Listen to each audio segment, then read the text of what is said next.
Hello and welcome to the wonderful world of economics. Yes, friends, today we are going to discuss the difference between the two important terms या concepts, that is desire and demand. Now ये जो terms हैं वो हम बहुत ही easy तरीके से आज हम easily discuss करेंगे कि desire और demand के बीच में difference क्या है in a very easy way. As you know that simplicity is our main motto. Now demand analysis जिसकी शुरुआत आज हम कर रहे हैं, जो डिमांड एनालिसिस है उसको भी बहुत अच्छी तरह से वेल डेवलप किया है neo classical economist Alfred Marshall ने in his book principles of economics in the year 1890. Now जब इस डिमांड एनालिसिस की शुरुआत हुई तो शुरुआत हुई टू इम्पॉर्टेंट टर्म्स से कि क्या है डिज़ायर और क्या है डिमांड. जब हम जनरली बात करते हैं तो generally desire and demand we are considering as a synonymous terms. हमें लगता है दोनों तो सेम है, लेकिन मार्शल ने प्रूव किया कि desire and demand both are different concepts. दोनों डिफरेंट टर्म्स हैं, दोनों एक दूसरे से अलग हैं. क्योंकि जब हम डिज़ायर बोलते हैं तो we are having the bundles of desire in our mind कि we should travel to each and every country of the world, we should stay in the big bungalows. हमारे जो पार्किंग एरियाज हो, parking lot में हमारे पास different type of branded cars होनी चाहिए, BMW होनी चाहिए, मर्सिडीज़ होनी चाहिए, लैम्बोर्गिनी होनी चाहिए, पोर्शे होनी चाहिए. ये सब डिज़ायर्स होती हैं. वार्डरोब हो तो वार्डरोब में सब डिज़ाइनर वेयर होने चाहिए, different type of sandals and each and every accessory होने चाहिए. ये डिज़ायर्स हैं. लेकिन क्या ये डिज़ायर्स सच में हमारे डिमांड बनते हैं? नहीं, ये डिफरेंट थिंग्स है. डिज़ायर जब हम बोलते हैं तो desire means a mere wish. वो हमारी इच्छा है, हमारी वांट्स हैं, हमारी नीड्स हैं, हमारी रिक्वायरमेंट है which we want to fulfil, जो हम चाहते हैं कि हम अपने पूरे लाइफ में उसको सेटिस्फाई कर सकें. तो desire means a mere wish. Desire एक विश है. लेकिन जब हम डिमांड की बात करते हैं ना, तो डिमांड मीन्स एक डिज़ायर हो जिसको दो चीज़ों का सपोर्ट मिलना चाहिए. नंबर वन, हमें उन्हें पे करने की एबिलिटी होनी चाहिए. जैसे हमने कहा कि हम हर एक कंट्री में ट्रैवल करना चाहते हैं, तो उस ट्रैवलिंग के लिए हमारे पास बैंक बैलेंस है, क्या हम इतना कमाते हैं, हमारा इनकम लेवल हमको अलाउ करता है कि हम उसके लिए पे कर सकें, तो पॉसिबल है. तो देखो, डिज़ायर होना यानी डिमांड नहीं बनता है. डिज़ायर यानी you are having different type of wants in your mind. आपके माइंड में आप चाहते हो कि ये सब चीज़ें करो, लेकिन जब आप में एबिलिटी है और एबिलिटी के साथ साथ विलिंगनेस, क्या आप उसके लिए इंटरेस्टेड हो, क्या आप उसके लिए विलिंग हो, जब ये दो फैक्टर्स उसके साथ सपोर्ट करते हैं डिज़ायर के साथ, तो बनता है एक डिमांड. यानी इफेक्टिव डिमांड इज़ पॉसिबल जब डिज़ायर को दो चीज़ों का बैकिंग मिलता है, एक एबिलिटी टू पे और दूसरा विलिंगनेस टू पे. तो जब ये question generally 12th level board पे पूछा जाता है तो ये टू फॉर्म्स में पूछा जाता है. किस तरह से? एक तो क्या desire and demand are same concept, क्या वो सेम कंसेप्ट है? तो वी विल से नो, क्योंकि डू यू एग्री में हम जवाब देते हैं एग्री एंड डिसएग्री. तो क्या ये दोनों सेम कंसेप्ट है? तो डिसएग्री, ये सेम कंसेप्ट नहीं है. तो हमें प्रूव करके दिखाने हैं. या तो ये क्वेश्चन आता है इन द डिस्टिंग्विश फॉर्म कि right a distinguish between desire and demand. Desire और डिमांड के बीच में डिस्टिंग्विश बहुत बार 12th महाराष्ट्र बोर्ड में पूछा गया है. तो चलो अभी इसको हम सिस्टमेटिकली थोड़ा सोच के और हम इसको डेवलप करते हैं.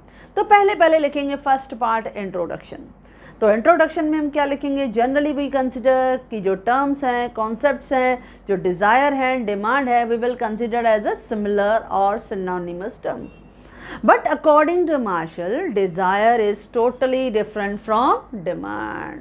वो बिल्कुल उससे अलग है. तो ये डिमांड को उन्होंने वेल डेवलप कहाँ किया?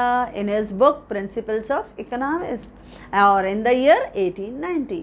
और उसने क्या दिखाने की कोशिश की है इस डिमांड एनालिसिस में कि प्राइस और डिमांड के बीच में इन्वर्स रिलेशनशिप है. अब ये इन्वर्स का मतलब अपोजिट, यानी अगर प्राइस ज़्यादा तो डिमांड कम, प्राइस कम तो डिमांड ज़्यादा। तो प्राइस और डिमांड के बीच में जब अपोजिट रिलेशनशिप होता है कि प्राइस हाई तो we will demand less and price low तो वी विल डिमांड मोर। तो अगर ऐसा रिलेशनशिप हमें मार्केट में दिखाई देता है तो we will say price and demand are inversely related. तो जस्ट जनरली हमने लिखा कि मार्शल ने क्या प्रूव किया कि प्राइस और डिमांड के बीच में कौन सा रिलेशन है, इनवर्स रिलेशनशिप। ओके फ्रेंड्स, तो बाद में लिखते हैं हम उसका डेफिनेशन। ना मार्शल ने डेफिनेशन दिया जो बहुत आसान है, इजीली हम लिखते हैं। वो क्या लिखते हैं, डिमांड मीन्स अ डिज़ायर। पहले तो हमारे दिमाग में क्या इमर्ज होती है, दैट इज़ डिज़ायर। पहले हमारे माइंड में एक इच्छा आती है, वांट आती है कि हाँ ये होना चाहिए या ये परचेज करना चाहिए, ये मुझे अच्छा लगा। तो पहले क्या आया, डिज़ायर। तो demand means a desire which is backed by ability. Backed यानी सपोर्टेड बाय, उसको सपोर्ट मिला। नंबर 1 एबिलिटी टू पे और willingness to pay for it. तो इस तरह से बन गया एक डेफिनेशन। डेफिनेशन में क्या कहा मार्शल ने, demand means a desire which is backed by ability and willingness to pay for it. अच्छा, उसको हम इस तरह से फॉर्मूला में भी दिखा सकते हैं। डिमांड में 3 फैक्टर आते हैं। डिमांड मीन्स अ डिज़ायर, सबसे पहले आपके दिमाग में डिज़ायर जो है वो क्रिएट हुआ। उसके साथ साथ एबिलिटी, आप में पे करने की ताकत होनी चाहिए। उसके साथ साथ विलिंगनेस टू पे, आप इंटरेस्टेड हो उसके लिए पे करने के लिए। अब ये भी हम प्रूव करते हैं कि क्यों हम विलिंगनेस की बात या एबिलिटी की बात करते हैं। Suppose a poor person is there, एक पुअर पर्सन है, he is having a desire to purchase either car और बंगलो। वो चाहता है कि मैं भी बंगलो में रहूं, मुझे भी कार होनी चाहिए। तो ये पुअर पर्सन की डिज़ायर है। लेकिन आप बताओ, उस पुअर पर्सन में एबिलिटी टू पे है क्या? उसके पास उतना बैंक बैलेंस है? वो विलिंग है, वो पे करना चाहता है, लेकिन as I said poor person है तो he do not have ability to pay. तो देखो एक फैक्टर मिसिंग हो गया। तो क्या ये डिज़ायर डिमांड में कन्वर्ट हो सकती है? नहीं फ्रेंड्स, नहीं हो सकती है। The desire will remain desire only, वो सिर्फ डिज़ायर रहेगी। तो वो desire will not be converted into a effective demand, वो डिमांड में बदल नहीं सकती, क्योंकि पुअर पर्सन के पास उतना बैंक बैलेंस अवेलेबल नहीं है कि he will pay for either car or he will purchase the bungalow. अच्छा, ऑन द रिवर्स साइड अगर हम देखते हैं, a rich person is there, he is also having the same desire to purchase a car और bungalow. वो भी चाहता है कि मैं एक बहुत ब्यूटीफुल बंगला जो है वो परचेज़ कर दूँ या एक बहुत ही ब्रांडेड कार जो है वो मैं परचेज़ कर लूँ। Now as it rich person, उसके माइंड में डिज़ायर अर्ज हुआ, उसके पास एबिलिटी भी है क्योंकि रिच है, बट बिकॉज ऑफ माइजरनेस, वो माइजर है, he is conservative mind, he is not willing to pay for it. वो इतने करोड़ों रुपए खर्चा करके लैम्बोर्गिनी परचेस नहीं करना चाहता है, BMW परचेस नहीं करना चाहता है। तो यहाँ पे फिर आ गया एक फैक्टर मिसिंग। तो विलिंगनेस गायब हुआ, तो क्या ये डिज़ायर डिमांड में कन्वर्ट होगी? नहीं, पैसे हैं but he is not ready to pay for it, he is not willing to pay for it. तो क्या ये डिज़ायर डिमांड में कन्वर्ट हो सकती है? बड़ा क्वेश्चन। नहीं, ऑफ कोर्स नॉट। तो इसके लिए हमने कहा कि a desire which is backed by ability to pay plus willingness to pay, जब ये तीनों आपस में जुड़ते हैं तो बनता है एक डिमांड। ओके फ्रेंड्स, हाँ, अगर रिच पर्सन है जिसके पास डिज़ायर आया कि I have to purchase the Mercedes car, वो परचेज करना चाहता है, एबिलिटी तो है ही है, but he is ready to pay for that, वो विलिंग भी है, दैन ओनली एक डिज़ायर जो है वो डिमांड में कन्वर्ट हो सकती है। तो ये था, हमने बहुत ही अच्छी तरह से डिस्कस किया। नाउ वन मोर थिंग, जब हम डिस्टिंग्विश में लिखते हैं तो डिस्टिंग्विश में हम कैसे लिखेंगे? डिस्टिंग्विश में पहला आता है आपका डेफिनेशन, मीनिंग, फर्स्ट पॉइंट लिखते हैं। तो जब हम बात करते हैं डिज़ायर की, तो desire means a mere wish, लेकिन डिमांड की तरफ हम क्या लिखेंगे? Demand means a desire which is backed by ability and willingness to pay for it. हो गया डेफिनेशन क्लियर? अच्छा, सेकंड में जब हम बात करते हैं तो डिज़ायर जो है वो एक नैरो कॉन्सेप्ट है, वो नैरो है, लेकिन डिमांड तो बहुत वाइडर कंसेप्ट है। आप देखोगे इस डिमांड एनालिसिस में शुरुआत तो उसने 2 टर्म से की है, लेकिन कैसे के धीरे धीरे इस थियरी को और एलोबरेट करता जाएगा, वेल डेवलप करता जाएगा और हम कन्वर्ट करेंगे in a systematic law of demand. तो देखो ये तो शुरुआत है, अभी पिक्चर बाकी है। तो ये हम कर रहे हैं कि किस तरह से डिमांड जो है एक डिज़ायर है which is backed by ability and willingness to pay, लेकिन डिमांड क्या है, एक वाइडर कंसेप्ट है। अच्छा, अब हम बात करते हैं रिलेशन की, कि डिमांड जो है वो एक रिलेटिव कॉन्सेप्ट है, वो रिलेटेड है विथ प्राइस के साथ, विथ पर्सन के साथ, टाइम के साथ, सिचुएशन के साथ, क्वांटिटी के साथ, इनके साथ उसका बहुत रिलेशन रहता है, जो इमीडिएटली हमारा सेकंड क्वेश्चन है, demand is a relative concept. ये भी डू यू एग्री फॉर्म में कभी कभी पूछा जाता है कि डिमांड क्या है, रिलेटिव कॉन्सेप्ट है, वो रिलेटेड है प्लेस के साथ, पर्सन के साथ, क्योंकि हमने क्या कहा, when we are demanding anything means we are ready to pay the price for that, हम उसके लिए प्राइस पे करने के लिए रेडी हैं फ्रेंड्स, तो हम प्राइस पे कर रहे हैं, यानी रिलेटिव कॉन्सेप्ट है। लेकिन जब हम डिज़ायर करते हैं, जब हम सोचते हैं कि हम हर एक कंट्री में घूमने जाएं, हमारा लाइफस्टाइल जो है वो बहुत लेविश होना चाहिए, एम्पल ऑफ जो बैंकिंग बैलेंस है वो होना चाहिए, ये डिज़ायर्स हैं, ये desire, it is not related with the actuality, with the reality. लेकिन जब हम डिमांड की बात करते हैं तो it is related with place के साथ, पर्सन के साथ, टाइम के साथ, क्वांटिटी के साथ, बदलता है। तो डिमांड क्या है, एक रिलेटिव कॉन्सेप्ट है, लेकिन desire is not related with price. अच्छा, जब हम डिमांड की बात करते हैं तो डिमांड बहुत से फैक्टर्स या डिटर्मिनेंट से अफेक्टेड होती है, जैसे आपकी टेस्ट जैसे होगी, आपका प्रेफरेंस जैसा होगा, आपका चॉइस जैसा होगा, आपकी हैबिट जैसे होगी, आपका इनकम जैसे होगा, आपकी हैबिट्स जैसे होंगी, वैसे वैसे डिमांड बदलती जाएगी। तो हम करने वाले हैं आने वाले पार्ट्स में कि what are the different determinants of demand, यानी demand is affected by so many determinants. लेकिन जब हम माइंड में सिर्फ डिज़ायर रखते हैं ना, तो desire is not affected by any determinants. Desire जो है वो किसी भी डिटर्मिनेंट से अफेक्टेड नहीं होती, बस सोच लिया हमने तो वो सिर्फ डिज़ायर है, वो सिर्फ हमारा एक परसेप्शन है, हमारी थिंकिंग है, हमारी एक इमेजिनेशन है कि ये सब होना चाहिए। लेकिन होने के लिए उतना बैंक बैलेंस भी होना चाहिए, हमारे में विलिंगनेस भी होनी चाहिए। तो हमने देखा कि desire is affected by many determinants, लेकिन desire is not affected by determinants. उसके बाद एक फार्मूला भी आप ले सकते हो।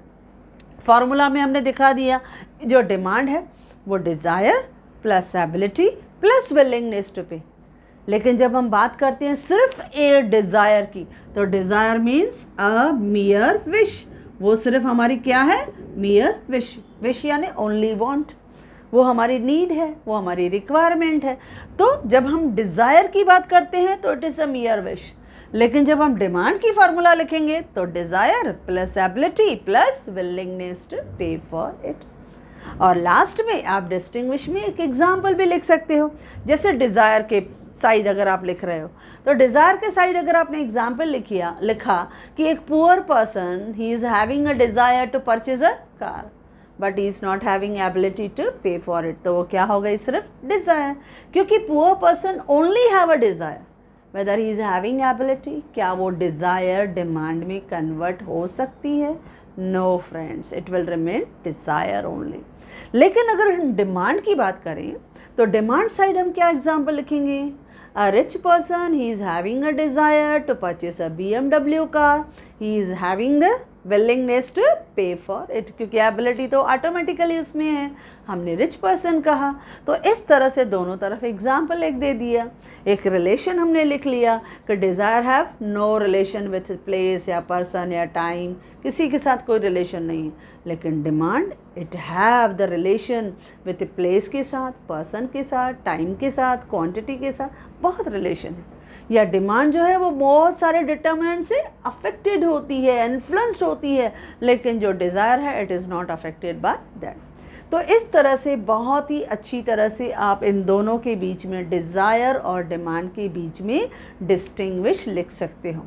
अगर थियरी में आया, अगर उसने डू यू एग्री में पूछा तो भी बहुत आसान है, इंट्रोडक्शन लिखा, मीनिंग आपने बता दिया कि demand means a desire, backed by ability and willingness to pay for it। उसके बाद फॉर्मूला लिखा, उसके बाद आपने एग्जाम्पल दे दिया। ज़रूरी नहीं है दोनों एग्जाम्पल लो, एनी वन एग्जाम्पल, या पुअर पर्सन का लिखो या रिच पर्सन का लिखो, जो आपको अच्छा लगे आप कोई भी एग्जाम्पल दे सकते हो। ओके फ्रेंड्स, अच्छा अब इसके बाद जो क्वेश्चन हम डिस्कस कर रहे हैं, क्योंकि अभी अभी हमने कहा कि डिमांड एक रिलेटिव कॉन्सेप्ट है, इसी से कनेक्टेड मार्शल एक स्टेप आगे गया। उसने कहा demand is a relative concept, question mark आपसे पूछ रहा है क्या डिमांड एक रिलेटिव कॉन्सेप्ट है। तो हमने अभी अभी डिस्कस किया कि demand is a relative concept, तो हम क्या लिखेंगे, agree. Demand is a relative concept, वो प्लेस के साथ, पर्सन के साथ, टाइम के साथ, सिचुएशन के साथ, क्वांटिटी के साथ हमेशा बदलता रहता है, वो उनके साथ रिलेटेड रहता है, कनेक्टेड रहता है, क्योंकि डिमांड जो है वो प्लेस के साथ बदलती है। अगर हम क्लासरूम में बैठे हैं तो there is a demand for books, books की डिमांड है। लेकिन जब हम लोग मॉल में जा रहे हैं, कहीं आउट साइड हम लोग कहीं जा रहे हैं, तो there is no demand for the books, books की कोई डिमांड नहीं है। फिर तो हम मोबाइल पे भी बात कर सकते हैं, म्यूज़िक सिस्टम भी यूज़ कर सकते हैं, लैपटॉप भी यूज़ कर सकते हैं, तो डिमांड बदल गई। पर्सन के साथ डिमांड बदल जाती है, प्लस हम लोग देखते हैं सिचुएशन के साथ डिमांड बदल जाती है। जैसे जैसे सर्कमस्टांसेस होते हैं वैसे वैसे हम चीज़ें डिमांड करते हैं। तो डिमांड जो है वो प्लेस, पर्सन, टाइम और क्वांटिटी के साथ बदलती है, प्लस प्राइस के साथ बदलती है। जैसे हमने कहा कि प्राइस और डिमांड के बीच में कौन सा रिलेशन है फ्रेंड्स, इनवर्स रिलेशनशिप। प्राइस अगर फॉल हुआ तो as a consumer I will demand more quantity. Price अगर राइज हो गया, कोई चीज़ महंगी हो गई, कॉस्टली हो गई, तो आई विल डिमांड लेस क्वांटिटी, तो मैं क्वांटिटी कम डिमांड करूँगी। नाउ इसके लिए हमने क्या कहा कि जो आपकी डिमांड है वो एक रिलेटिव कॉन्सेप्ट है। अब इसको थोड़ा और क्लियर किया मार्शल ने विथ अगेन वन एग्जाम्पल। उसने एक एग्जाम्पल कहा और उस एग्जाम्पल में उसने दिया हमें एक स्टेटमेंट दिया, एक सिंपल एग्जाम्पल की तरह हमको एक्सप्लेन करने की कोशिश की। वो कैसे कि जैसे फर्स्ट हमने स्टेटमेंट लिखा है, अ पर्सन डिमांड 100 kg शुगर। एक पर्सन है जो डिमांड करता है 100 kg शुगर।